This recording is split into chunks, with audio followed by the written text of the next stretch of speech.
Good morning everyone. कैसे हैं आप सभी?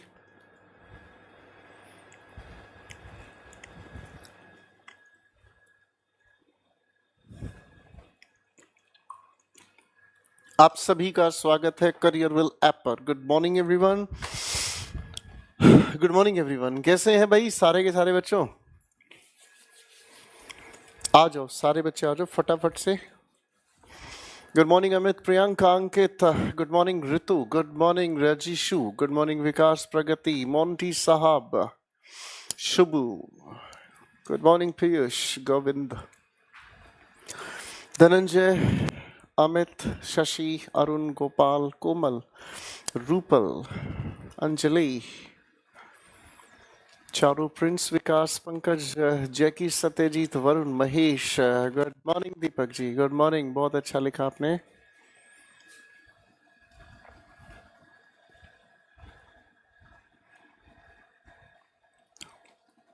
गुड मॉर्निंग सभी बच्चे। पहले आ जाओ, फिर 2 बातें करते हैं प्यार की, फिर 5 बातें करते हैं पढ़ाई की।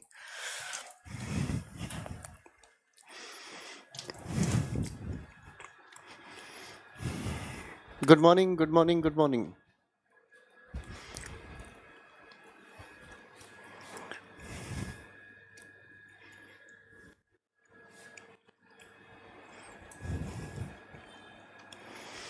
आ जाओ बच्चों, सभी बच्चे आ जाओ।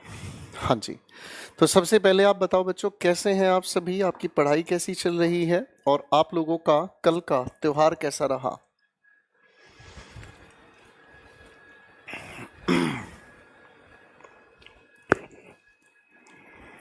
Thank you, thank you everyone.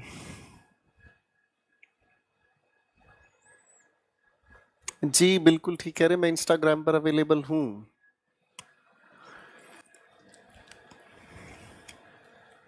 हाँ हाँ बेटा, इंस्टाग्राम पर मैं अवेलेबल हूँ। गोपाल वर्मा सर्च कर लो, मिल जाएगा आपको। गोपाल वर्मा नाम से कुछ भी सर्च कर लो, सब मिलता है।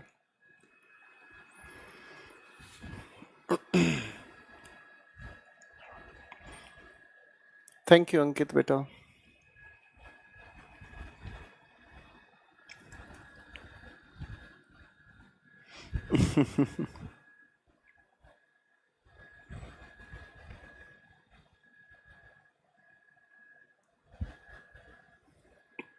चलिए दोस्तों, आप सभी का स्वागत है और काफ़ी लंबी छुट्टी के बाद हम लोग एक साथ फिर से मिले हैं। और मैं उम्मीद करता हूँ कि आप लोगों ने अपनी इन छुट्टी के वक्त बड़े अच्छे से पढ़ाई की होगी, रिवाइज किया होगा सारी की सारी बातचीत को। तो चलिए सफ़र तय करना शुरू करते हैं, ठीक है? सफ़र तय करना शुरू करते हैं बेटा। अपने प्रोनाउंस की बात शुरू करना चाहेंगे, ठीक है ना जी? फाइन।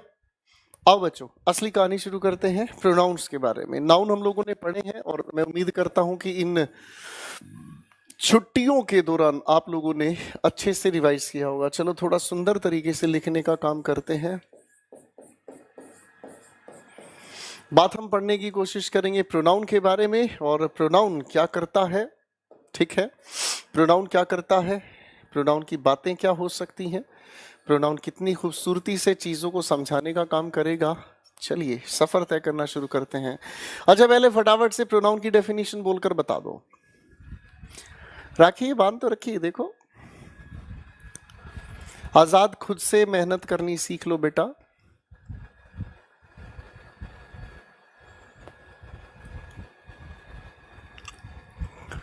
समर आर्टिकल्स में पढ़ाऊंगा बेटा।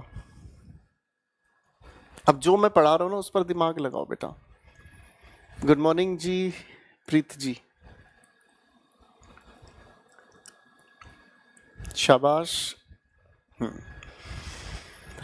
जब हम प्रोनाउन की बात करते हैं तो प्रोनाउन की अगर डेफिनेशन हम तैयार करें, a word which replaces a noun. एक ऐसा शब्द होता है प्रोनाउन जो रिप्लेस करता है किसी भी नाउन को। लेडीज एंड जेंटलमैन, ठीक है ना? Good morning Nilima. प्रोनाउन एक ऐसा शब्द हुआ जो किसी भी वर्ड को रिप्लेस करता है, और रिप्लेस करने का मतलब उसका क्या वजह है? To avoid its repetition, to avoid its repetition. ठीक है ना जी। जब भी आप किसी लिखे हुए सेंटेंस के अंदर नाउन के रिपीटिशन को रोकना चाहें, जरा ध्यान से सुन लीजिए बच्चों, थैंक यू प्रीत। जब आप किसी भी लिखे हुए सेंटेंस के अंदर नाउन के रिपीटिशन को रोकते हैं, जब आप किसी भी लिखे हुए सेंटेंस में नाउन के रिपीटिशन को रोकते हैं और नाउन की बजाय जिस शब्द का प्रयोग करते हैं उस शब्द को हम हमेशा किस नाम से जानते हैं? प्रोनाउन के नाम से जानते हैं। ठीक है, अब प्रोनाउन की अगर हम बात करते हैं तो प्रोनाउन जितनी तरह के हुए उतनी तरह के क्वेश्चंस हमारे पेपर में हमें देखने को मिलते हैं। कैसे हुआ, आओ एक एक करके इस चीज को समझते हैं। जितनी भी तरह के प्रोनाउंस हैं बच्चों, उतनी ही तरह के क्वेश्चंस हमें देखने को मिल जाते हैं। और सबसे पहला टाइप हम मिलते हैं बच्चों, इसे हम कहते हैं पर्सनल प्रोनाउन। इसे हम कहने का काम करते हैं बच्चों पर्सनल प्रोनाउन। ठीक है, अब पर्सनल प्रोनाउन क्या होती है, किस तरीके से ये काम करते हैं, एक एक चीज को बड़े ध्यान से समझने का काम करें। ठीक है ना, fine.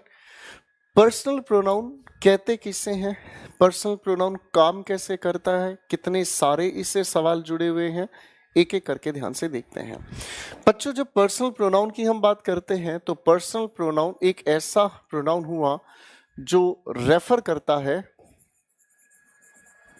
Refers to a person. ये एक पर्सन को रेफर करने का काम करता है। अब सवाल दिल में ये उठता है कि सर ये पर्सन क्या होता है। ठीक है ना, ये पर्सन क्या होता है, एक एक करके चीजों को समझते हैं। पर्सनल प्रोनाउन को अगर ध्यान से देखा समझा जाए तो बच्चों ये संख्या में कुल मिलाकर 7 होते हैं। एक बार इनकी मैं थोड़ी सी लिस्ट बना देता हूं। I, my, me, we, our, us, you, your, you, he, his, him, she, her, her, it, its, it, और एक और प्यारा सा शब्द है they, their, them। संख्या में कुल ये 7 शब्द होते हैं। ठीक है, संख्या में कुल मिलाकर ये 7 शब्द होते हैं। ठीक है, अब ये जो 7 शब्द होते हैं काम कैसे करते हैं, क्या होते हैं ये, अब इसे थोड़ा सा ध्यान से सुनने का काम करें। हमारे सामने ये जो 7 के 7 शब्द हैं किस तरीके से काम करते हैं, एक एक करके समझने का काम करें। ठीक है बच्चों, हम इस आई की जब बात करते हैं, हम जब इस आई की बात करते हैं तो आई यूं तो सिंगुलर की तरह ही यूज होता है। ठीक है ना, लेकिन 2 टेंसेस ऐसे हैं, जैसे एक मैंने लिखा प्रेजेंट इंडेफिनिट, क्या नाम लिखा बच्चों, प्रेजेंट इंडेफिनिट, और इसी का एक और दूसरा भाई है जिसे हम कहते हैं प्रेजेंट परफेक्ट। 2 टेंसेस के लिए ही हम इसको प्लूरल हेल्पिंग वर्ब के साथ यूज करते हैं। ठीक है, जब इस वी की हम बात करते हैं भाई, जब हम इस वी की बात करते हैं तो ये हुआ हमारे सामने किसके साथ, प्लूरल हेल्पिंग वर्ब के साथ। ठीक, यू चाहे एक इंसान के लिए आप यूज करें, चाहे एक से ज्यादा के लिए यूज करें, यू का यूज किसी के लिए भी कर सकते हैं। मैं किसी एक इंसान के लिए भी यूज कर सकता हूं यू, और मेरे सामने अगर एक से ज्यादा इंसान है तो इन सभी के सभी इंसान के लिए भी मैं यू का यूज कर सकता हूं। ठीक है, कोई दिक्कत तो नहीं। ही की जब हम बात करते हैं तो ये सिंगुलर के लिए यूज होता है। ठीक है ना, ये सिंगुलर के लिए यूज होता है तो सिंगुलर हेल्पिंग वर्ब लेकर चलता है, लेकिन बात करता है मैस्कुलिन की, इस एम का मतलब मैस्कुलिन हुआ। शी की अगर हम बात करते हैं तो ये भी हमारी सिंगुलर हेल्पिंग वर्ब के साथ यूज हुआ, लेकिन यूज होता है फेमिनिन के लिए। इट की बात हम करते हैं, ये यूज होता है सिंगुलर हेल्पिंग वर्ब के साथ, लेकिन मैस्कुलिन है या फेमिनिन है इस बात का जिक्र हमें आगे देखने को मिलता है। ठीक है, दे की अगर हम बात करते हैं तो ये यूज होता है सिर्फ प्लूरल हेल्पिंग वर्ब के साथ। ठीक है जी, पहले तो हमने इनकी कैटेगरीज को समझने का काम किया, कोई दिक्कत नहीं। अब अगर इनको और अच्छे से लॉजिकल तरीके से समझने का हम काम करते हैं तो खूबसूरत बात ये होगी, अगर आपकी क्लास में मैं बोलने का काम कर रहा हूं, अगर आपकी क्लास में मैं बोलने का काम कर रहा हूं तो मैं अपने लिए यूज करूंगा आई। ठीक है भाई। अगर हम बोलने का काम अगर हम बोलने का काम सब के सब कर रहे हैं, अगर बोलने का काम हम सब कर रहे हैं तो आई को छोड़कर हम यूज करेंगे क्या चीज, वी। इसका मतलब ये समझ में आया इसका मतलब ये समझ में आया कि जब बोलने के लिए हम एक इंसान के लिए आई का और बोलने का काम हम सब कर रहे हैं तो वी का, इसका मतलब ये समझ में आया ये हमारा फर्स्ट पर्सन हकीकत में किसकी बात कर रहा है, स्पीकर की बात कर रहा है। फाइन। अब मैं आपकी लेडीज एंड जेंटलमैन, मैं आपकी क्लास में अगर बोल रहा हूं तो आप सब सुन रहे हैं, हाँ या ना। इसका मतलब क्या समझ में आया, इस यू का जो हम लोग जिक्र करते हैं, इस यू का जिक्र हम लोगों ने मेंशन किया सेकंड पर्सन की तरह से, और सेकंड पर्सन की वजह से ही या इस तरह से ही हम इसे लिसनर कैटेगरी में रखते हैं। ठीक है भाई, इसी को हम किस कैटेगरी में रखते हैं, लिसनर कैटेगरी में रखते हैं। अब फिर से ध्यान से समझने का काम करना, मैं आपकी क्लास में स्पीकर हूं, बोल रहा हूं तो स्पीकर हुआ, तो आप सभी मेरे लिए क्या हुए, लिसनर हुए। अगर आप सभी बोल रहे हैं तो मैं आपके लिए क्या हुआ, लिसनर हुआ। तो किसी भी कॉन्वर्सेशन में दो ही लोग एक्टिव होते हैं, या तो स्पीकर या फिर लिसनर। तो ये जितने हमारे सामने बच गए ये सभी के सभी कहलाते हैं थर्ड पर्सन। और थर्ड पर्सन का मतलब हकीकत में क्या हुआ, ये वो पर्सन है जो कि नॉन एक्टिव पर्सन कहलाते हैं। इनका सिर्फ जिक्र होता है दोस्तों, इनका सिर्फ जिक्र होता है, बाकी इनका कॉन्वर्सेशन में कोई और रोल नहीं होता। ठीक है, तो ये हो गए हमारे पर्सन्स, यानी कि ये जो लिखा है यहाँ पर रेफर्स टू अ पर्सन। अब इस पर्सन का मतलब हमें समझ में आ गया, या तो ये हुआ स्पीकर, या फिर ये हुआ लिसनर, या फिर ये हुआ कौन सा, नॉन एक्टिव पर्सन। तो तीन कैटेगरी के पर्सन हमारे सामने आ गए। ठीक है भाई साहब, तीन कैटेगरी के पर्सन हमारे सामने आ गए। यहां तक कोई दिक्कत तो नहीं, ठीक है। अब इन्हीं चीजों को हम और भी अच्छे से समझने का काम करें तो बच्चों फिर खेल समझ में है। हम इन सभी की बात अगर करते हैं तो ये सभी के सभी सेंटेंस के सब्जेक्ट की तरह यूज होते हैं, इसलिए इसे सब्जेक्टिव केस के नाम से हम जानेंगे। ठीक, ये जितने भी हमारे सामने लिखे हैं ये सभी के सभी हमारे सामने पॉसेसिव केस की तरह यूज होते हैं। ठीक है बच्चों, और ये जो भी कुछ हमारे सामने लिखे हैं ये सभी के सभी सेंटेंस के ऑब्जेक्टिव केस की तरह से यूज होने वाले शब्द हैं। ठीक है, ये सभी के सभी हमारे कौन से हो गए बच्चों, ऑब्जेक्टिव केस की तरह यूज होने वाले शब्द हो गए। ठीक है, अब थोड़ी आगे बात कर लेते हैं। ठीक है, अब देखो कितनी खूबसूरती छिपी हुई है इनके अंदर, ध्यान से देखोगे भाई। इस स्पीकर कैटेगरी में ये जो आई है वो सिंगुलर के लिए यूज हो गया। ठीक है ना, अब अगर मैं बोल रहा हूं तो आई, इसी का प्लूरल क्या बनाया आपने, वी तैयार हुआ, हाँ है ना। यू अपने आप में ही सिंगुलर है, अपने आप में ही प्लूरल है। इस ही को देखें तो ये सिंगुलर हुआ, इसका प्लूरल क्या बनता है, दे। शी सिंगुलर है, इसका प्लूरल क्या बनता है, दे। इट सिंगुलर है, इसका प्लूरल क्या बनता है, दे। देखो ध्यान से कितनी खूबसूरत बात हमारे सामने आ गई कि हर एक का अपना सिंगुलर है, हर एक का अपना प्लूरल है। ठीक है ना जी, बात समझ में आ रही बेटा। हर किसी पर्सन का अपना सिंगुलर है, अपना प्लूरल है, स्पीकर का अपना सिंगुलर प्लूरल है, लिसनर का अपना सिंगुलर प्लूरल है, और नॉन एक्टिव पर्सन का अपना सिंगुलर और प्लूरल है, हाँ या ना। आप अगर इसे और ध्यान से देखोगे तो स्पीकर और लिसनर का जेंडर से कोई लेना देना नहीं होता, स्पीकर और लिसनर का जेंडर से कोई लेना देना नहीं होता। जेंडर की अगर हम बात करते हैं तो जेंडर का लेना देना हमारे थर्ड पर्सन यानी कि नॉन एक्टिव पर्सन से है। बात समझ गए बच्चों यहां तक? अगर यहां तक हमें बात समझ में आ गई है, एक बार पहले से देख लो। मैं रुक रहा हूं, थोड़ी देर कोपचे में खड़ा हूंगा, पहले एक बार इसे ध्यान से देखो, फिर मैं आपके सामने इसी चीज को आगे बढ़ाना चाहूंगा बेटा।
शाबाश।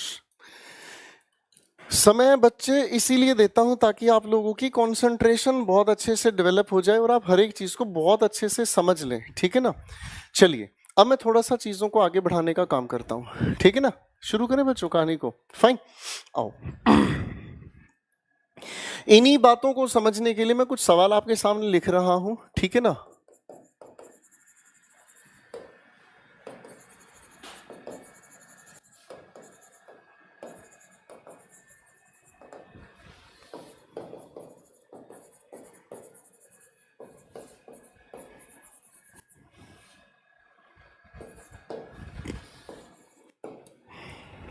मैं कुछ सवाल आपके सामने लिख रहा हूं बच्चों, और इन क्वेश्चंस को ध्यान से देखना है। फाइन, और इन क्वेश्चंस को देखने के बाद आप जरा थोड़ा थोड़ा करके दिमाग लगाओ, फिर मैं आपको एक एक चीज के रीजन समझाते हुए चलूंगा, ठीक है ना बेटा।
मैं कुछ एक सवाल लिख रहा हूं आपकी सहूलियत के लिए।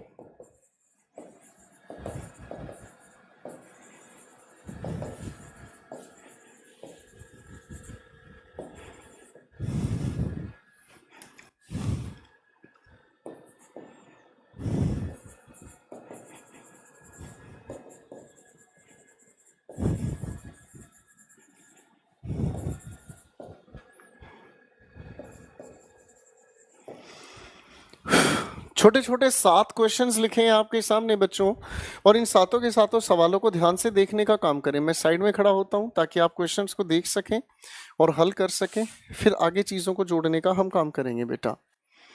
छोटे छोटे 7 सवाल आपके सामने। फाइन,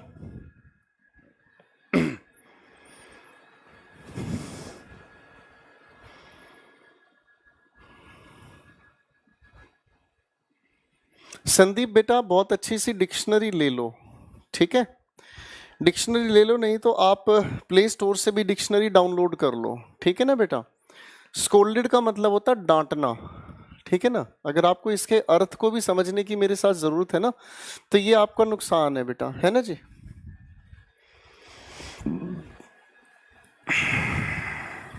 चलो भाई,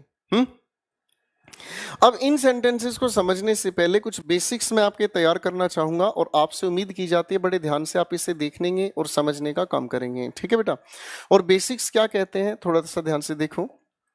देखो बेटा, सबसे पहली बात हमें एक चीज हमेशा ध्यान रखनी है कि ये जो चीज लिखी है मैंने, दोस्तों ये जो चीज मैंने आपके सामने लिखी है, इसे हम वर्ब कहते हैं। और किसी भी सेंटेंस को बनाने की ये जान होती है। क्या होती है? जान होती है, ठीक है ना जी।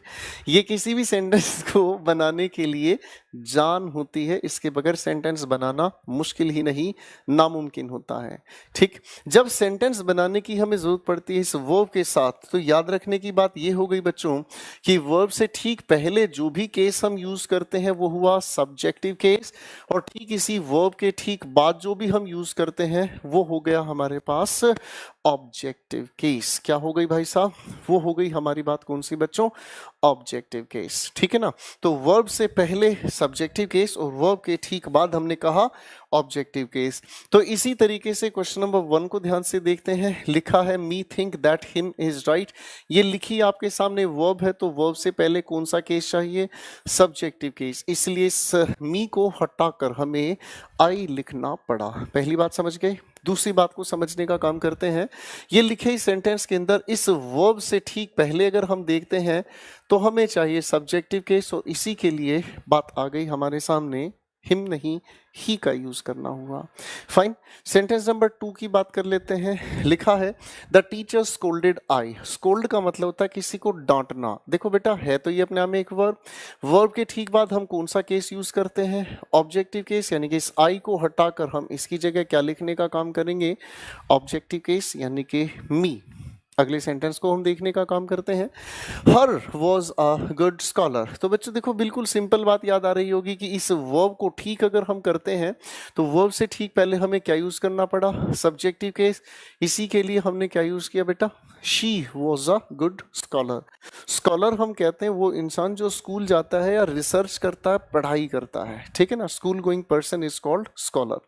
क्वेश्चन नेक्स्ट को ध्यान से देखने की काम करते हैं। लिखा है to I the book is nice. अब इस लॉजिक को समझने के लिए एक दूसरी बात हमारे सामने हमें लिखनी पड़ेगी, और दूसरी बात क्या हो गई बच्चों? देखो, बड़ा प्यारा सा शब्द मैंने आपके सामने लिखा है, इसे पढ़कर देखो क्या लिखा है। शाबाश दोस्तों, इसे हम कहते हैं प्रेपोजिशन। इसे हम क्या कहते हैं बेटा? प्रेपोजिशन। जब भी हम किसी भी प्रेपोजिशन की बात करते हैं बच्चों, जब भी हम किसी प्रेपोजिशन की बात करते हैं तो प्रेपोजिशन के ठीक बाद हम कोई और नहीं, सिर्फ और सिर्फ एक ही केस यूज करते हैं, और वो क्या हुआ? Objective case. कौन सा केस हुआ बेटा? Objective case.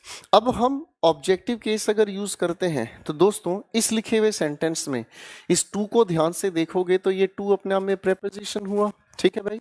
और जैसे ही ये प्रेपोजिशन हुआ तो प्रेपोजिशन के बाद हमें क्या चीज चाहिए? Objective case. इसका मतलब इस आई को हटाकर हमें क्या लिखना पड़ा? मी। बात समझ में आ रही है? प्रेपोजिशन के बाद ऑब्जेक्टिव केस यूज होता है, ठीक है ना। अब ऐसा क्यों हुआ ये प्रेपोजिशन हमें जाकर बताएगी, ठीक है ना। ये जाकर हमें पता चलेगा प्रेपोजिशन में, तब तक के लिए देखते रहिए सामने, ठीक है बेटा। फाइन, नेक्स्ट क्वेश्चन को ध्यान से देखते हैं। लिखा है between she and him the matter is clear. Between लिखा हुआ हमारे सामने है, अपने आप में एक प्रेपोजिशन। तो प्रेपोजिशन के बाद ये जो भी कुछ लिखा है कौन से केस में होना चाहिए? ऑब्जेक्टिव केस में। तो ये तो अपने आप में ऑब्जेक्टिव केस ठीक लिखा है, इसे शी को हमें ऑब्जेक्टिव केस में लिखना होगा। हर हर महादेव नहीं, ऑब्जेक्टिव केस, ठीक है भाई। अगले सेंटेंस पर आते हैं। Sneha distributed the gifts between. आप इस बिटवीन को ध्यान से लिखा हुआ देखोगे तो बिटवीन अपने आप में एक प्रेपोजिशन है बेटा, और प्रेपोजिशन की वजह से ये दोनों की दोनों बातें कौन से केस में हुई? ऑब्जेक्टिव केस में हुई। तो ये तो पहले से ही ऑब्जेक्टिव केस ठीक लिखा है, शी को हटाकर हमें फिर से लिखना पड़ा किस चीज में? हर। बात समझ में आ रही है? ऑब्जेक्टिव केस हमें बनाना पड़ता है। यहां तक बात समझ में आ गई भाई? अब यहां तक अगर बात समझ में आ गई तो क्वेश्चन नंबर 7 का आंसर आप लोगों की मदद से तैयार करेंगे हम। क्वेश्चन देखो ध्यान से, क्या लिखा है? Of they Tarun deserves the share. ध्यान से देखो, ऑफ अपने आप में क्या चीज हो गई भाई? प्रेपोजिशन। के बाद हमें क्या लिखा हुआ चाहिए? Objective case. और ऑब्जेक्टिव केस के लिए दे ना होकर क्या यूज होना चाहिए? देम, ठीक है ना भाई। अब यहां हमें क्या चीज समझ में आ गई कि प्रेपोजिशन सेंटेंस में कहीं पर भी लिखी हो, my dear ladies and gentleman, preposition sentence में कहीं पर लिखी हो, चाहे सेंटेंस की शुरुआत में लिखी हो, चाहे सेंटेंस के आखिर में, चाहे कहीं पर भी लिखी हो, कोई फर्क नहीं पड़ता। प्रेपोजिशन के बाद हम हमेशा एक ही केस यूज करते हैं, और वो भी कौन सी? ऑब्जेक्टिव केस यूज करते हैं। समझ में आ गई बात? ठीक है। दो छोटी छोटी बातें अभी तक हमारे सामने आई हैं, और इन्हीं के आधार पर हमने ये छोटे छोटे क्वेश्चंस सोल्व किए हैं। चलो मैं फिर से आपके सामने कुछ क्वेश्चंस लिखूंगा, ठीक है ना। पहले आप उन पर दिमाग लगाएंगे, फिर मैं बात करने की कोशिश करता हूं।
लो जी बाबू जी, मैंने आपके सामने छोटे छोटे 7 क्वेश्चंस तैयार किए हैं।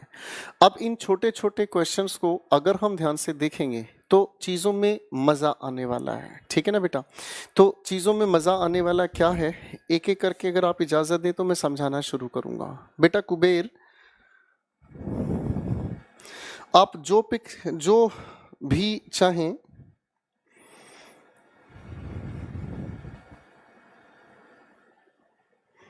आप जो भी चाहें वो बुक खरीद सकते हैं। मेरी तरफ से किसी भी बुक को लेकर कोई रिकमेंडेशन नहीं है। जो बुक आप चाहें वो खरीद सकते हैं। जिस बुक में से आप चाहें प्रैक्टिस करना चाहें कर सकते हैं, ठीक है। तो कोई टेंशन की बात नहीं है। देखो बेटा, इन सभी के सभी लिखे हुए सेंटेंसेस को अगर थोड़ा सा ध्यान से देखें तो इन सभी के सभी सेंटेंसेस में हम लोगों ने अभी एक जो ट्रिक तैयार की थी कि प्रेपोजिशन के ठीक बाद हम हमेशा ऑब्जेक्टिव केस का यूज करते हैं। इसी बेसिक्स पर हम थोड़ा सा काम करेंगे। और क्या लिखा है, ये लिखा हमारे सामने क्या है, विद। आप इसे ध्यान से देखेंगे बच्चों तो ये जो विद लिखा है अपने आप में क्या हुआ, प्रेपोजिशन हुआ। और प्रेपोजिशन के ठीक बाद हम क्या यूज करते हैं, ऑब्जेक्टिव केस। इसी की वजह से इस दे को हटाकर हमें क्या लिखना पड़ा, देम। तो ये जो लिखी हुई बात कैन की है, इनफैक्ट ये किसके लिए यूज हुआ है, कबीर के लिए यूज हुआ है, हाँ या ना। बात समझ में आई भाई? अगर ये बात हमें समझ में आ गई तो फिर तो कोई दिक्कत है ही नहीं, हाँ या ना। ठीक है, तो बच्चों एक बार जरा इस लिखी हुई बात को समझने का काम करें। एक बार जरा इस लिखी हुई बात को समझने का काम करें, ठीक है। आप लोगों को मैंने एक छोटा सा सवाल तैयार करना सिखाया था, ठीक है ना। आप लोगों को एक छोटा सा सवाल तैयार करना सिखाया था और इस तरीके का एक सवाल था, the students of this class, आगे लिखा इज आर सिंसियर। तो आप क्या यूज कर रहे थे बच्चों इस लिखे हुए सेंटेंस में, बताना जरा फटाफट से बेटा।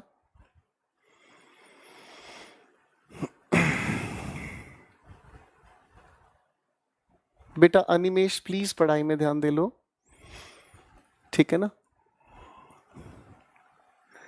मैं बहुत सारा कुछ सिखाना चाहता हूँ बेटा, आपको बहुत अच्छे से पढ़ाना चाहता हूँ, ठीक है ना। ठीक है, अच्छा आप लोगों ने कहा आर, बताओ आपने आर क्यों यूज किया भाई, याद आया। अभय ने बिल्कुल सही आंसर दिया है और इसने कहा ये एरर ऑफ प्रोक्सिमिटी के नाम से पढ़ाया था, है ना।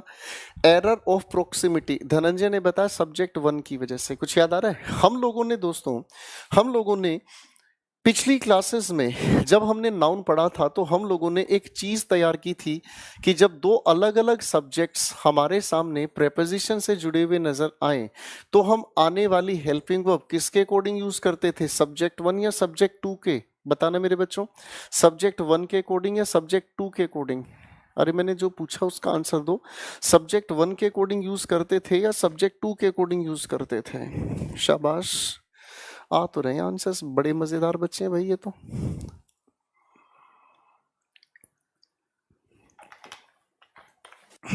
शाबाश। तो आप लोगों को ये चीज रटवाई गई कि सब्जेक्ट 1 के अकॉर्डिंग। आप अगर थोड़ा सा ध्यान से इस बात को समझें, अभी अभी हमने समझा क्या, प्रेपोजिशन के बाद क्या यूज करते हैं, ऑब्जेक्टिव केस यूज करते हैं, हाँ या ना। तो बच्चों इस प्रेपोजिशन के बाद ये जो लिखा हुआ सब्जेक्ट 2 नाम पर कुछ भी लिखा है तो ये अपने आप में क्या चीज, ऑब्जेक्टिव केस। जब ये अपने आप में एक ऑब्जेक्टिव केस हो गया है तो इसका मतलब इसका हेल्पिंग वर्ब से कोई लेना देना नहीं। तो जब हेल्पिंग वर्ब से लेना देना है नहीं तो इसी से रिवर्स में अगर मैं आकर देखूंगा तो सब्जेक्ट कौन सा बचा, रीजन समझ में आ गया भाई, है ना। हाँ भी शिकारी हो, समझ में आ गई बातचीत। हमने सब्जेक्ट 1 को ही क्यों सब्जेक्ट बनाकर चला, क्योंकि प्रेपोजिशन के बाद लिखे हुआ ये जो भी कुछ है ये तो अपने आप में एक ऑब्जेक्ट है ना। ऑब्जेक्टिव केस का हेल्पिंग वर्ब से कोई लेना देना नहीं। लिखे हुए इस पहले सेंटेंस को ध्यान से देखें तो ऑफ अपने आप में क्या हो गई है भाई साहब, प्रेपोजिशन। प्रेपोजिशन की वजह से ये जो लिखा है हमारे सामने ऑब्जेक्टिव केस हुआ। ऑब्जेक्टिव केस का आने वाली हेल्पिंग वर्ब से लेना देना नहीं, तो स्टूडेंट्स की वजह से ही हम लोगों ने क्या यूज किया भाई, आर। यहां तक बात समझ में आ गई बेटा, यहां तक की बात समझ में आ गई बेटा, हाँ या ना। तो बड़ा सिंपल सा लॉजिक था, इसमें तो कोई कंफ्यूजन की बात नहीं। नाउन में हमने क्या चीजें समझी, आधी अधूरी, क्या चीजें रटी, आगे बढ़ते जाओगे सारी चीजें क्लियर होती चली जाएंगी। दिल में घबराहट मत रखना, बड़े मजे से सीखते चलना। समझ में आ गई बातचीत भाई? फाइन। अब अगर मान लो इसी बातचीत को दोस्तों थोड़ा और आगे बढ़ाने का मैं काम करूं, अगर इसी बातचीत को मैं थोड़ा और आगे बढ़ाने का काम करूं, ठीक है, अगर इसी बातचीत को थोड़ा और आगे बढ़ाने का कोशिश करता हूं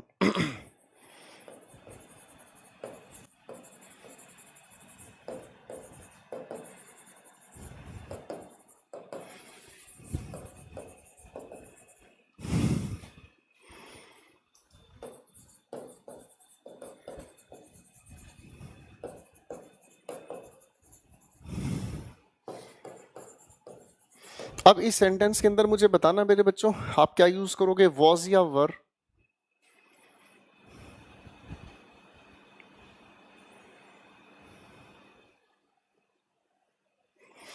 मैंने आपके सामने ये जो सवाल लिखा है मेरे भाई, मैंने आपके सामने ये जो सवाल लिखा है मेरे भाई, इस सवाल को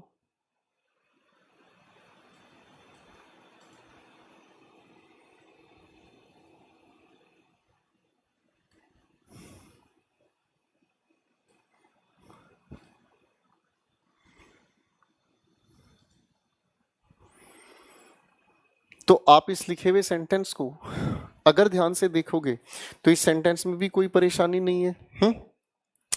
सबसे पहले हम प्रोक्सिमिटी की बात करते हैं, जो नजदीक है हम उस पर फोकस करते हैं। यानी कि लास्ट वीक सेंटेंस का सब्जेक्ट हो सकता है, पर गड़बड़ क्या हुई, ये ऑफ अपने आप में प्रेपोजिशन की वजह से ऑब्जेक्टिव केस हुआ भाई, हाँ है ना, इसलिए हेल्पिंग वर्ब से ताल्लुक खत्म हुआ।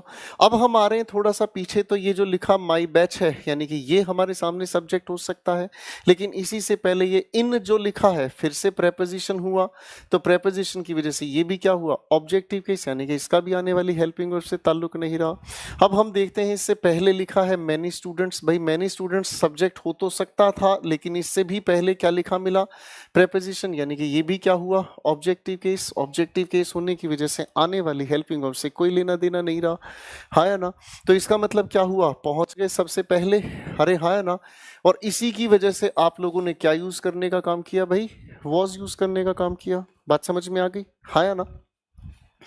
तो अगर हम लोग बात समझते हैं यहां पर, अगर हम लोग बात समझते हैं यहां पर, तो हमारे सब्जेक्ट की आइडेंटिफिकेशन करेक्ट लेवल पर हो गई है। ठीक है बेटा, फाइन, हमारे यहां पर करेक्ट लेवल क्लियर होता चला गया। ठीक है, कोई दिक्कत तो नहीं है बेटा प्रीत? ठीक है। अब अगर हम इसी लिखे हुए स्ट्रक्चर को थोड़ा और आगे बढ़ाना चाहें तो मजा ही आ गया। सब्जेक्ट 1, ठीक है, preposition, subject 2 preposition, subject 3 preposition, subject 4, कितनी ही दूर तक चले जाओ आने वाली हेल्पिंग वर्ब का अग्रीमेंट किसके अकॉर्डिंग लेकर चलोगे, ये आपकी अर्थमेटिक प्रोग्रेशन होगी, कितने ही सब्जेक्ट लेके चले जाओ ये सब के सब अपने आप में क्या है, ऑब्जेक्टिव केस है। इसी की वजह से सब्जेक्ट 1 के मुताबिक ही आप इस हेल्पिंग वर्ब का अग्रीमेंट तैयार करोगे। कोई दिक्कत तो नहीं है भाई? ठीक है बेटा।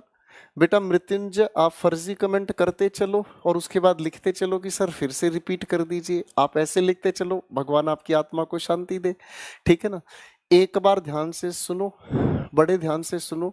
नहीं सुनना चाहते हो, नहीं समझना चाहते हो तो वीडियो खत्म होने के बाद दोबारा देखो, और उसके बाद भी अगर इच्छाएं नहीं हो पढ़ने की तो बोलो जय श्री राम। ठीक है ना, समझ में आ गई बातचीत भाई?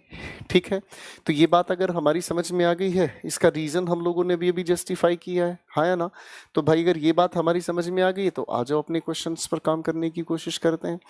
अब इस लिखे हुए सेंटेंस को अगर हम देखते हैं, क्वेश्चन नंबर 2 को अगर हम ध्यान से देखने का काम करें तो बच्चों को यहाँ ये महसूस होता है सर ही के साथ ये लाइक लिखना ठीक नहीं है, या तो यहाँ पर ये लिखा जाना चाहिए लाइक्स या फिर ये लिखा जाना चाहिए लाइक्ड, हाँ या ना। हमें ये महसूस होता है या तो ही के साथ लिखा चाहिए हमें यहाँ क्या चीज लाइक्स, या फिर लिखा होना चाहिए लाइक्ड। अब इसे देख देख कर कुछ कुछ होता है, हाँ या ना। ठीक है ना, ये कुछ कुछ होने की वजह क्या है, ठीक है। देखो मेरे बच्चों, बिल्कुल बुरा मत मानना, ठीक है ना। ये बिल्कुल बुरा मानने की बात नहीं है। जब क्लास में मैं या कोई भी टीचर पढ़ा रहा हो, आप उसे ध्यान से नहीं सुनोगे तो आप बर्बाद होगे।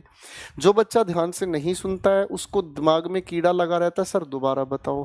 कोई भी टीचर जो मेहनत करके पढ़ा रहा है उसे दोबारा तिबारा चुबारा पंज तारा ठेके ते बैके तारे यानी तेरा सारा गुस्सा, वो उसे कोई लेना देना नहीं। वो एक बार जी जान लड़ाकर पढ़ाएगा। आप सुनना चाहें पढ़ें, नहीं सुनना चाहें बिल्कुल ना पढ़ें, ठीक है। क्लास चल रही होती है, बच्चों के बीच में फर्जी कमेंट आते हैं। जैसे एक मनोज नाम का दुष्कर्मी प्राणी है, लिख रहा है एग्जाम होगा क्या, एग्जाम होगा क्या, एग्जाम होगा क्या। मैं पढ़ा क्या रहा हूं, इसका दिमाग एग्जाम होगा क्या इस चीज में चल रहा है। इसे कुछ नहीं समझ में आना, बाद में इसे आएगा बाबा जी का। समझ गए हो आप लोग, आ गई बात समझ में। तो बेटा जो नहीं पढ़ना चाहते ये वो फर्जी लोग होते हैं जो यहाँ तो जीरो लेवल की अटेंशन रखते हैं और दाएं बाएं फर्जी बातों पे। सर इस मनोज को तुरंत ब्लॉक कर दो फटाफट से। हाँ बिल्कुल उड़ा दो सर, ठीक है ना। हाँ ये लिख रहा है आप कॉमेडियन हैं, मैं इसके बाप का नौकर हूं लगता है, इसको उड़ा दो सर। हाँ मेरे किसी भी कोर्स में इसकी कोई भी शक्ल नहीं दिखनी चाहिए। हाँ परमानेंट उड़ा दो सर। चलो भाई, हाँ जी बच्चों यहाँ तक समझ में आ गई बातचीत, फाइन, कोई दिक्कत तो नहीं है, क्लियर है। हटा दिया सर मनोज को। अरे यार आप इतनी रहमदिली मत रखा करो, ये फर्जी बालक है, ये फर्जीबाजी करते रहेंगे। यार आप बड़े रहमदिली दिखाते हो आप मत छोड़ा करो सर। हाँ तुरंत उड़ा दिया करो, ठीक है ना। ऐसे ऐसे जो फर्जी कमेंट करने वाले बच्चे थे इनको तुरंत देश निकाला दे दिया करो, तोप के सामने खड़ा करके उड़ा दिया करो, ठीक है ना। क्योंकि ये अपना टाइम खराब करते हैं, अपने माँ बाप के पैसे भी खराब करते हैं, ठीक है ना। हाँ छोड़ दिया, अरे यार क्यों छोड़ दिया, उड़ा दिया करो सर। हाँ मैं ऐसे लोगों को यहाँ से इसलिए उड़वाता हूँ क्योंकि ये जब जाके फेसबुक पर गालियां लिखते हैं ना कि टीचर ब्लॉक कराता है, गुस्से में रहता है, मुझे बड़ा अच्छा लगता है। फर्जी कमेंट करना, इनके अलावा इनको कुछ आता ही नहीं है। चलो बच्चों आओ सफर तय करना शुरू करते हैं, ठीक है भाई। आओ अब इन्हें सफर तय करना। हमें ये महसूस होता है कि सर ये लाइक तो एक वर्ब होती है, अब वर्ब के हिसाब से ही के अकॉर्डिंग होना चाहिए क्या भाई। ही के साथ हम प्रेजेंट इंडेफिनिट में एस जोड़ते हैं, जैसे ही लाइक्स मी नॉट, याद आ रहा है भाई। अब यहाँ ही के साथ या तो लाइक्स या ही लाइक्ड, यानी कि हमें तो ये वर्ब नजर आ रही है। अब सोचने की बात ये है कि अगर ये आपने वर्ब बना दी तो फिर से ये वर्ब कैसे आ गई, हाँ है ना। तो किसी भी सेंटेंस के अंदर वर्ब के बाद फिर से वर्ब आना, ये तो अपने आप में बड़ी गलत बात हो गई, हाँ है ना। बात समझ में आ रही है, वर्ब के बाद फिर से वर्ब, मामले में गड़बड़ हो गई, हाँ है ना। वर्ब के बाद फिर से गड़बड़ अगर आ गई है तो इसका मतलब यहां पर ये जो लिखा हुआ शब्द है बच्चों, ये वर्ब ना होकर ये तो काम कुछ और कर रहा है। और यहां पर ये जो काम कर रहा है ये वर्ब की जगह इनफैक्ट ये काम कर रहा है प्रेपोजिशन का। और जैसे ही ये प्रेपोजिशन बनता है तो प्रेपोजिशन होते ही आने वाली बातचीत कौन से केस में हुई, ऑब्जेक्टिव केस में। यानी कि इस आई को हटाकर इसके लिए आपने ऑब्जेक्टिव केस पर क्या लिखा, मी। अब आप जानते हैं कि इसका मी का यानी कि इस ऑब्जेक्टिव केस का आने वाली हेल्पिंग वर्ब से कोई लेना देना नहीं है। बात समझ में आ रही है, कोई दिक्कत तो नहीं।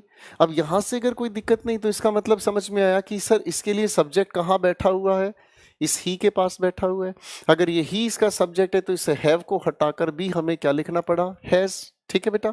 तो करेक्ट आंसर क्या बनता है, जरा पेश से खिदमत है करेक्ट आंसर, और साथ करेक्ट आंसर बनता है ही लाइक, उसके बाद हमने लिखा मी, आगे लिखा हैज डन द MBA, ठीक है ना जी। MBA के साथ द क्यों लगा है, क्योंकि जब MBA हम किसी पर्टिकुलर डिग्री को रिप्रेजेंट करने के लिए यूज करते हैं तो हम द का यूज करते हैं, ठीक है बेटा। यहां तक बात समझ में आई भाई, क्लियर है। चलो अब अगर थोड़ा सा देखने की कोशिश करते हैं, अगर हम थोड़ा सा देखने की कोशिश करते हैं तो इस लिखे हुए सेंटेंस को थोड़ा सा पढ़ना मुश्किल लगता है, अजीब लगता है। तो हम चाहें तो यहाँ एक काम और कर सकते हैं, और वो क्या काम हो सकता है, हम चाहें तो इस लिखे हुए लाइक और मी को यहाँ से उठाकर सेंटेंस के आखिर में भी पढ़ सकते हैं, ठीक है ना। हम इसे चाहें तो यहाँ से सेंटेंस को उठाकर सेंटेंस के आखिर में भी पढ़ सकते हैं, ठीक है ना। तो इसे अगर पढ़ने का काम करते हैं तो ये हुआ he has done the MBA like me, ठीक है ना। तो ये सिर्फ समझने के लिए हम चाहें इस लाइक मी को हम सेंटेंस के आखिर में यूज कर सकते हैं। ठीक है बेटा, यहां तक तो कोई परेशानी नहीं है भाई, हाँ या ना। अब यहां तक अगर कोई परेशानी नहीं है तो क्वेश्चन नंबर 3 को भी सोल्व कर लेते हैं। क्वेश्चन नंबर 3 लिखा है I except they are allowed to go. इस एक्सेप्ट को ध्यान से देखोगे तो बच्चों इस एक्सेप्ट का अपने आप में यूज होता है प्रेपोजिशन की तरह। किस तरीके से यूज होता है बेटा, ये यूज होता है प्रेपोजिशन की तरह से। फाइन, जब ये प्रेपोजिशन की तरह यूज हुआ तो इसका मतलब ये समझ आया कि प्रेपोजिशन की वजह से बच्चों यहां कौन सा केस यूज हुआ, ऑब्जेक्टिव केस। इसका मतलब इस दे को हटाकर हमें इसको ऑब्जेक्टिव केस में कन्वर्ट करना पड़ा। अब इसे देखते ही ये समझ आया कि ऑब्जेक्टिव केस का इस हेल्पिंग वर्ब से कोई लेना देना नहीं है। अरे हाँ है ना, इस ऑब्जेक्टिव केस का इस हेल्पिंग वर्ब से कोई लेना देना नहीं। तो भाई साहब हेल्पिंग वर्ब के लिए कहाँ पहुंचे आप, वापस इस आई के पास, हाँ है ना। तो इस आई की वजह से आप यहां पर क्या लिख बैठे, एम, हाँ है ना। चलो तो आपकी मोहब्बत इसके करेक्ट आंसर से एक बार फिर से करा देते हैं। आपका सेंटेंस तैयार होता है I except them am allowed to go. ठीक है ना जी। तो आप इस सेंटेंस को अगर ध्यान से देखोगे तो जाने की इजाजत किसको मिली है दोस्तों, आप इस सेंटेंस को अगर ध्यान से देखोगे तो जाने की इजाजत किसको मिली है, आई को, मुझे किसको इजाजत नहीं मिली, देम को इजाजत नहीं मिली, हाँ या ना।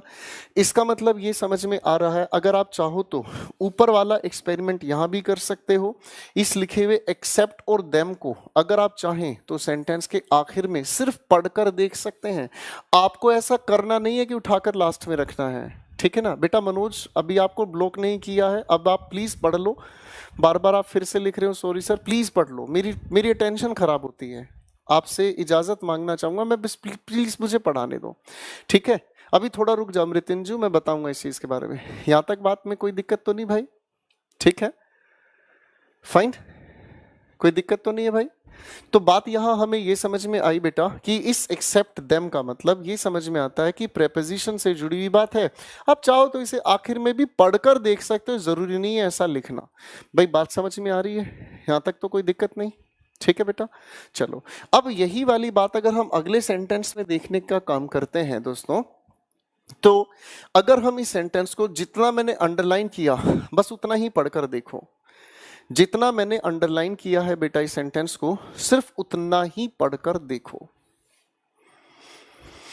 आपने इस सेंटेंस को पढ़कर देखा, he and I have done the assignment, ठीक है ना जी। इसका मतलब ये समझ में आया कि उसने और मैंने दोनों ने मिलकर, उसने और मैंने दोनों ने मिलकर कोई असाइनमेंट काम किया है, हाँ या ना, कोई असाइनमेंट पर काम किया है, हाँ या ना।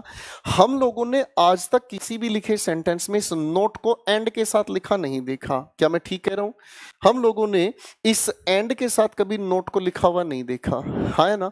जब इस एंड और नोट को हमने लिखा हुआ बड़े ध्यान से देखा तो इस एंड और नोट को दोनों को मिलते ही देखा हमने, तो इसका मीनिंग वही बन रहा है जो एक्सेप्ट का मीनिंग है, हाँ या ना।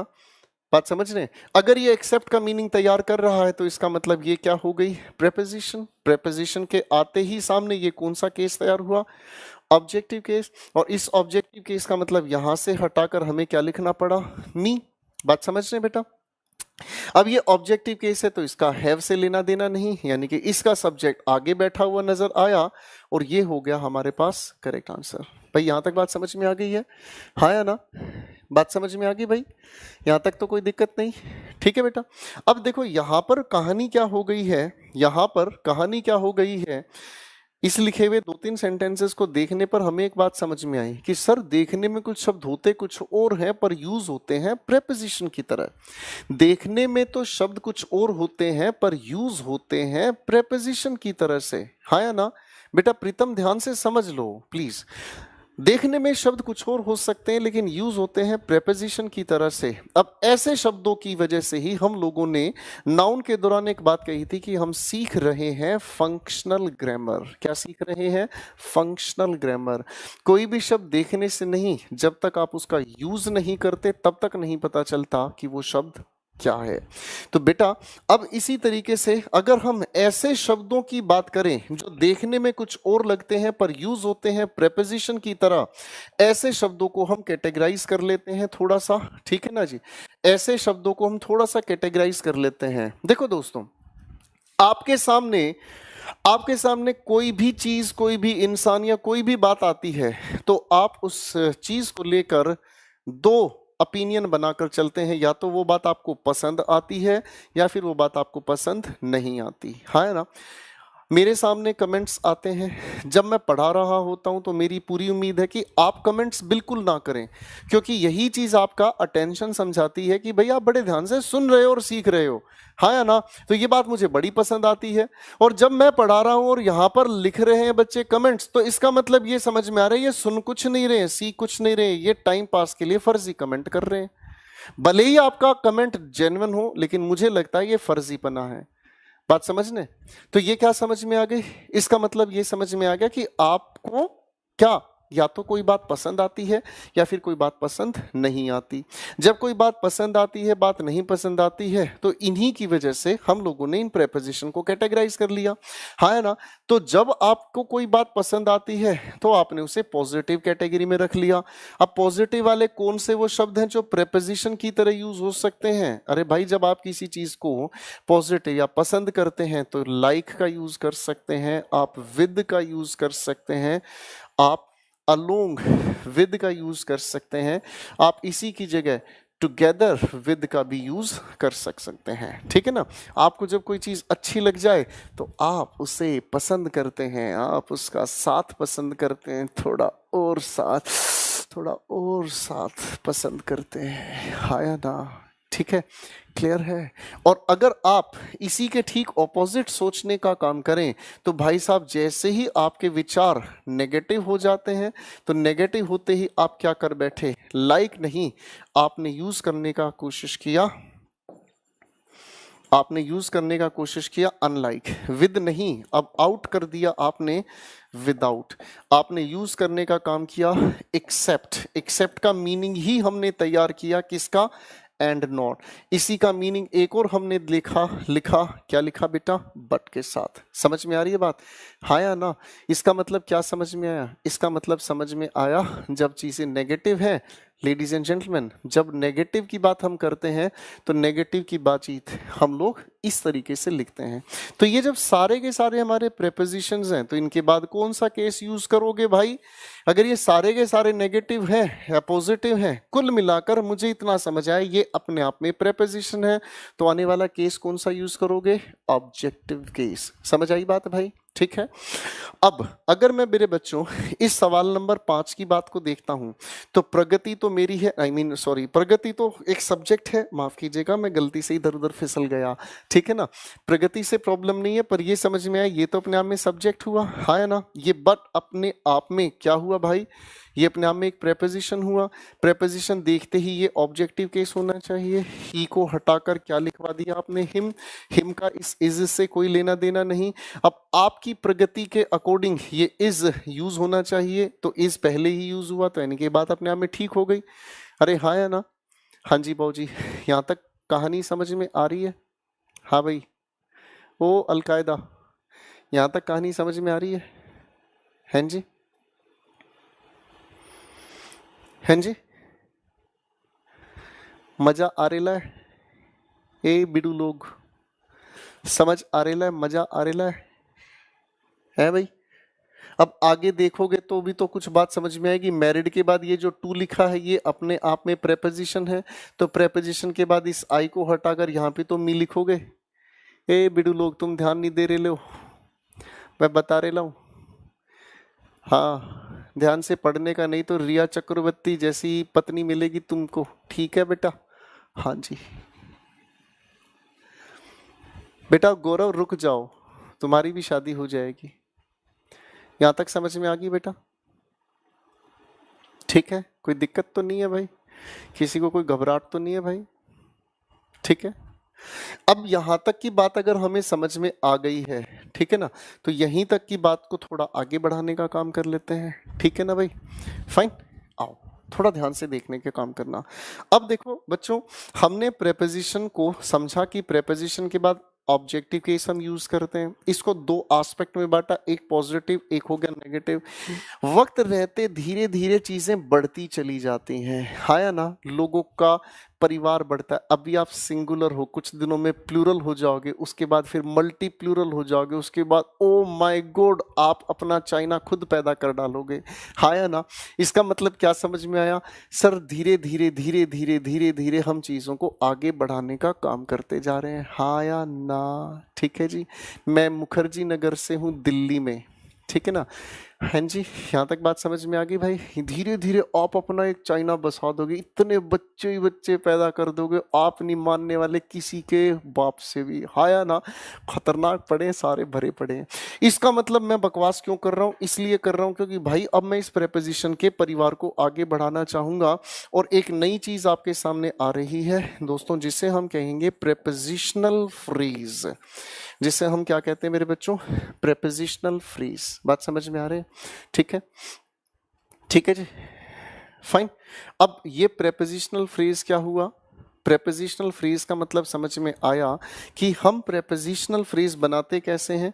किसी भी वर्ब की थर्ड फॉर्म ऑफ के वर्ब के साथ हमें लिखा मिलता है क्या चीज? प्रेपोजिशन। एक दो एग्जांपल लिख लूंगा, आपका दिल फड़फड़ाएगा क्योंकि मौसम कड़कड़ाएगा, हाँ है ना।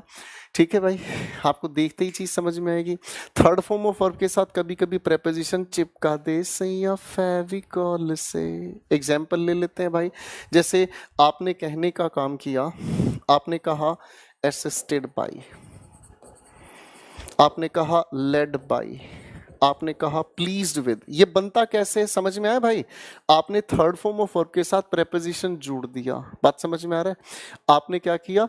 ठीक है ना जी, ठीक है जी, प्रेपोजिशन के साथ थर्ड फॉर्म ऑफ वर्ब को जोड़ दिया, ठीक है ना भाई। आप ऐसे कितने भी लिख सकते हैं, ठीक है ना जी। जैसे अगर आपने कहा फॉलोड बाय एटसेट्रा, ठीक है ना। कुल मिलाकर ये सारे के सारे काम प्रेपोजिशन का ही करते हैं। अगर ये काम प्रेपोजिशन का कर रहे हैं तो आ जाओ क्वेश्चन नंबर 6 पे। शिखा असिस्टेड बाय आई। अब assisted by third form of verb के साथ लिखा हुआ अपने आप में प्रेपोजिशनल फ्रेज है। जैसे ही प्रेपोजिशनल फ्रेज हुआ, ऑब्जेक्टिव केस आई को हटाकर क्या लिखा? मी। अब इस मी का इस एम से लेना देना नहीं। सब्जेक्ट के नाम पर पहुंचे आप किसके पास? मेरी शिखा, नहीं नहीं नहीं, आपकी शिखा के पास, हाँ या ना। अरे हाँ या ना। आपकी शिखा हो गई है और शिखा खुश हो गई है। तो जैसे आपकी शिखा आपका सब्जेक्ट बनता है, इसी की वजह से यहाँ पर एम नहीं, आप यहाँ पर एम की बजाय क्या यूज करोगे? इसका यूज करोगे। बात सेट है भाई? अरे बोलो हाँ, मजा आ रहा है भाई? हाँ जी, हाँ जी बाबू जी, चलो कोई दिक्कत तो नहीं है, फाइन। अभिमन्यु लिख रहा है आई थिंक सर की गर्लफ्रेंड का नाम प्रगति है। ये हाथ जोड़े, भगवान बचाए बेटा किसी प्रगति से, किसी से भी। मैं मजाक करता हूँ सिर्फ आपको समझाने के लिए, ठीक है, फाइन। हाँ, टेंशन नहीं लेने का, पढ़ने का है, ठीक है ना। हाँ, मैं सिर्फ मजाक करता हूँ समझाने के लिए, कोई दिल पे मत ले। बेशक दिल पे ले चाहे जिगर पे ले, अपन को कोई टेंशन नहीं होती है। क्वेश्चन नंबर 7 का करेक्ट आंसर जिसने बता दिया, उसके सपने में आज, उसके सपने में आज दिशा पता नहीं आएगी। फटाफट से आंसर बना दो। लेड बाय का मतलब वही होता है बेटा, फॉलोड बाय।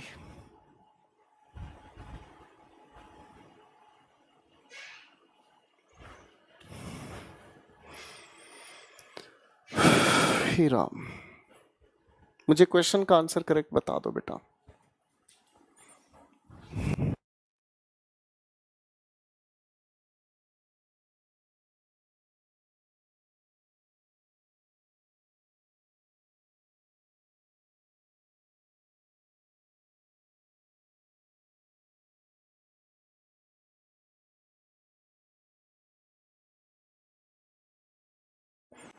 हाँ जी, कोई दिक्कत तो नहीं है भाई साहब? अरे वाह, मजा ही आ रहा है भाई साहब। ठीक है, तो अब इस सेंटेंस में भी बात ऊपर वाली हो गई सर। फॉलोड बाय हमारे सामने लिखा है क्या चीज? Prepositional phrase. और इसी की वजह से ऑब्जेक्टिव के इस दे को हटाकर अपन यूज कर रहे हैं देम।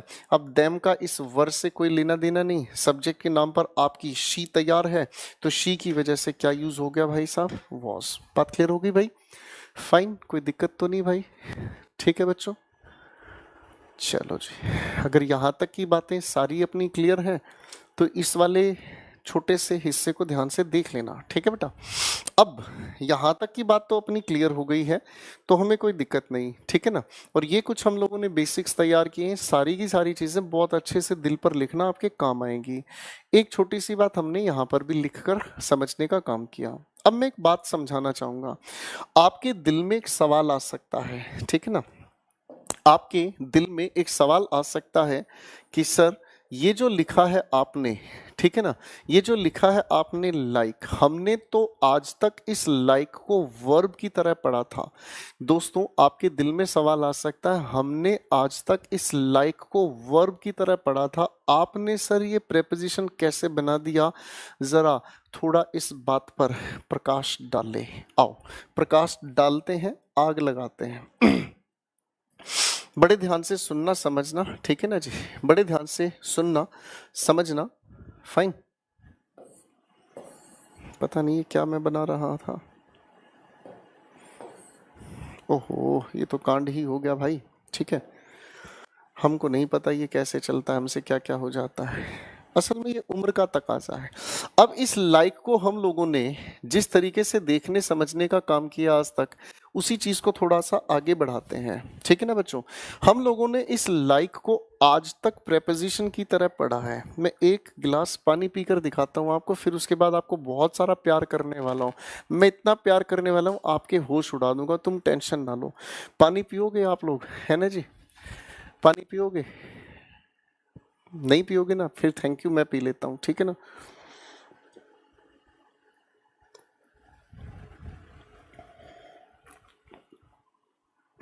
जिलानी साहब आज इनको पढ़ा करना आत्मा खुश हो गई, पता है क्यों? ये सारे दिल जले हैं।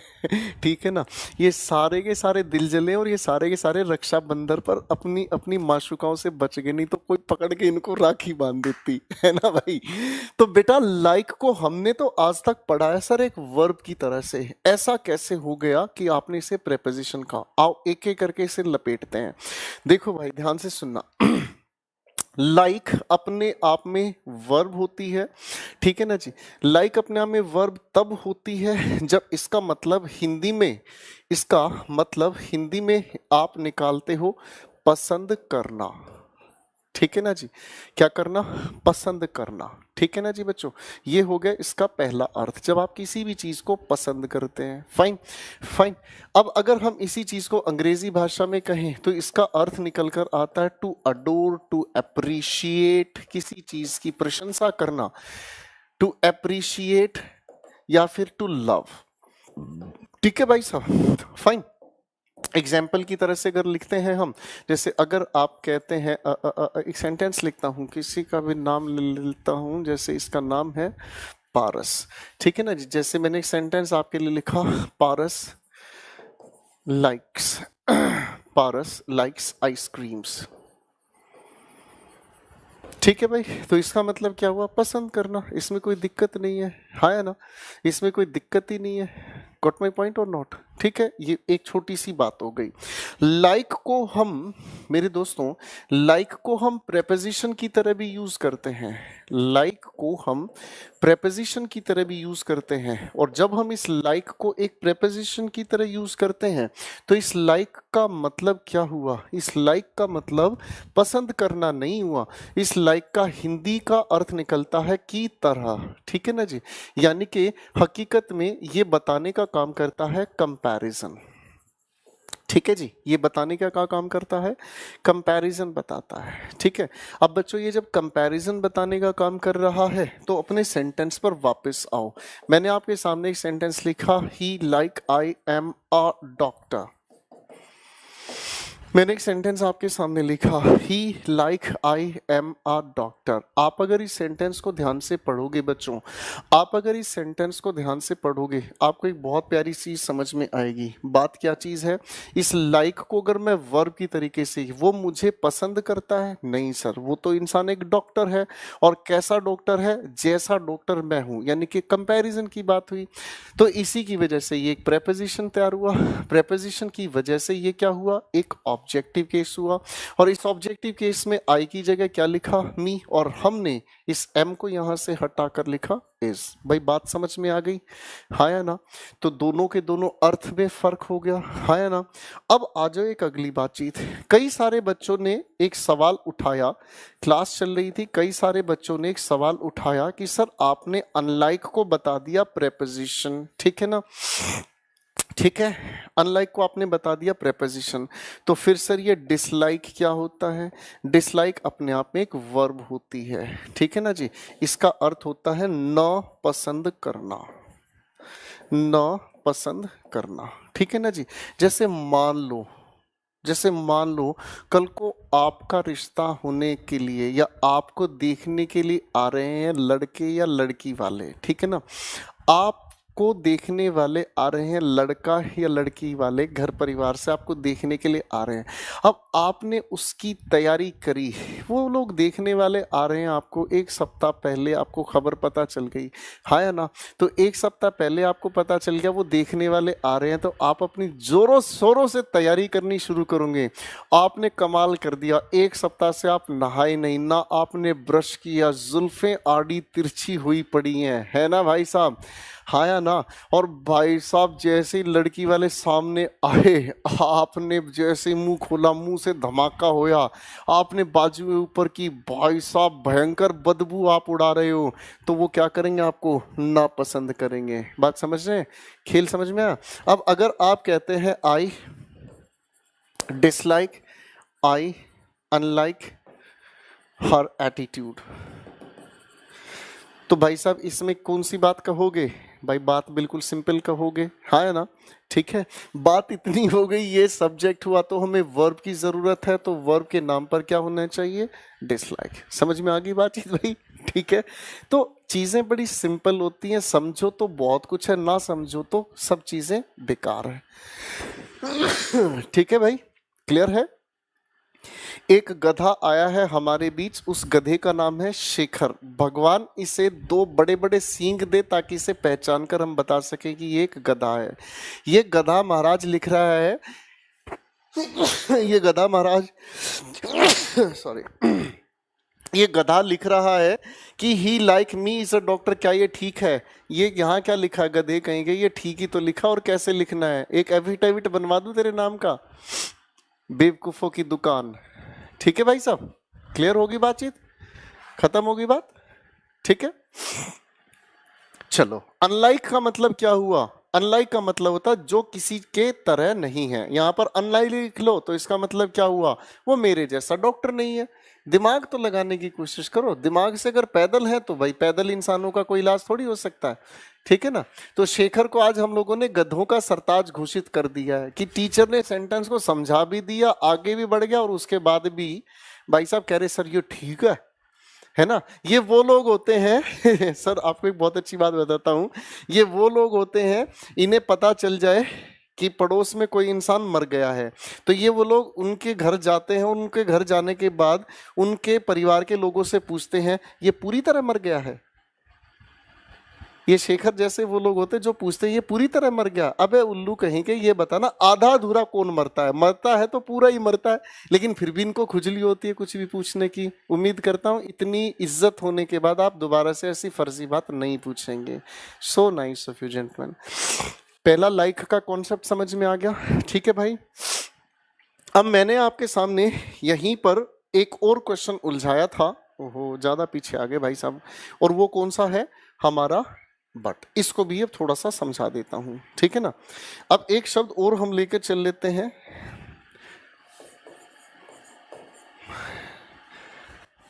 हम एक शब्द और लेकर चल लेते हैं बच्चों, इसको भी थोड़ा सा देख लेते हैं।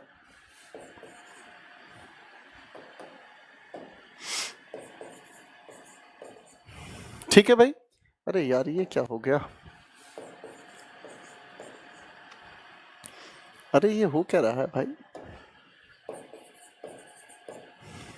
ठीक है, अब अगर हम इसको देख लेते हैं बच्चों, तो इसके भी कुछ एप्लीकेशंस बड़े खूबसूरत होते हैं, ठीक है जी? इसके भी कुछ एप्लीकेशंस हैं, बहुत अच्छे से हम समझने का काम कर रहे हैं, ठीक है जी?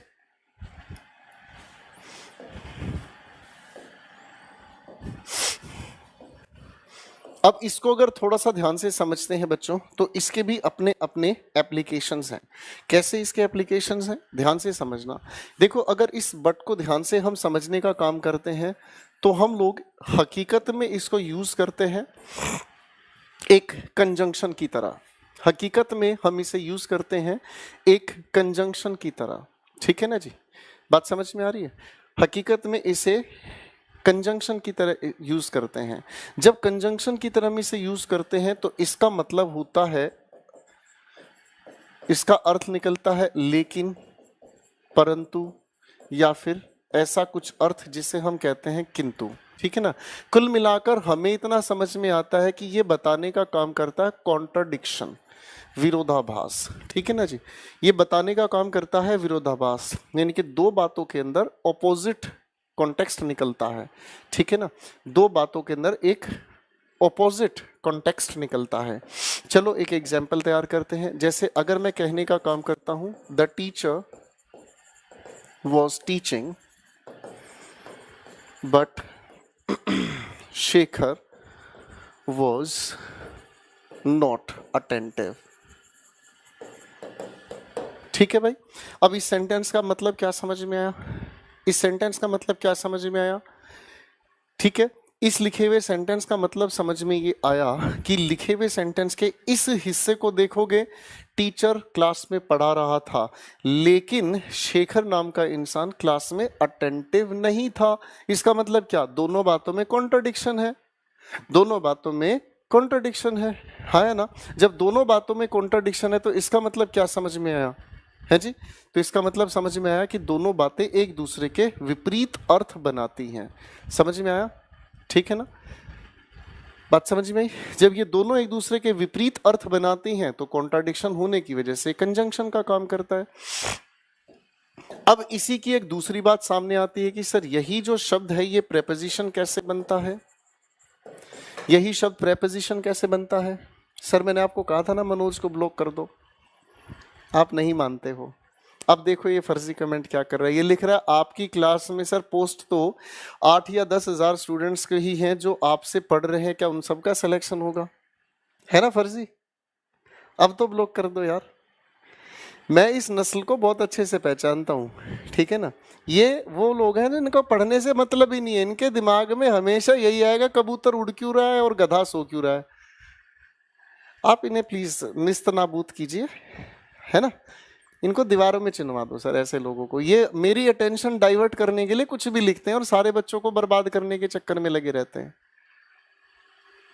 मैंने आपको बार बार कहा है, मैं जिसका एक बार नाम ले दूं ना सर उसे उड़ा दिया करो, आप बिल्कुल रहमदिली मत रखा करो। ये मनहूस होते हैं पूरी क्लास के लिए। चलो भाई, समझ में आ जाए बच्चों? आगे चले चले बेटा आगे।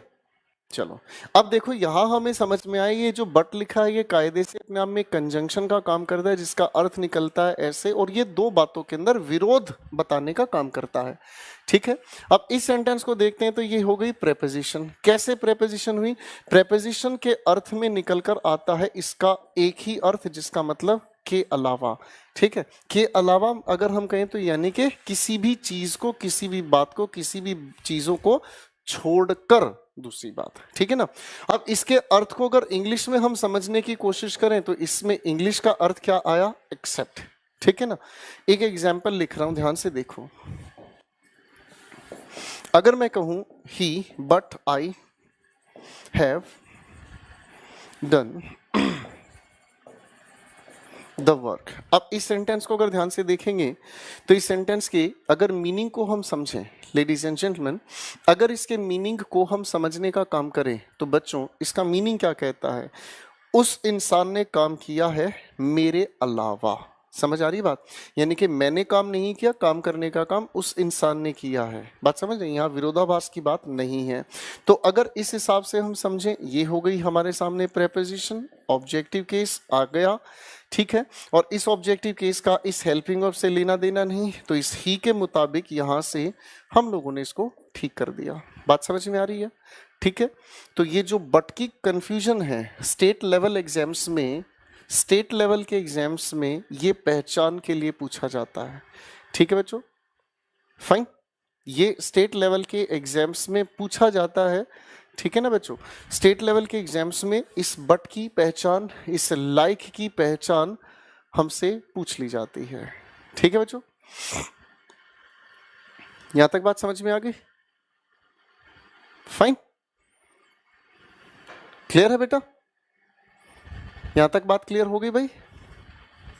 फाइन, चलो तो एक काम करता हूं, इस सफर को इससे आगे लेकर चलूंगा कल, और कल यहीं से कंफ्यूजन आपकी क्लास की शुरुआत में पूछूंगा, ठीक है ना। अब एक काम करते हैं, पहले शुरू से आ जाओ। सबसे पहले प्रोनाउन की ये छोटी छोटी स्लाइड्स देख लो बेटा, आपकी क्लास का समय भी पूरा हो चुका है।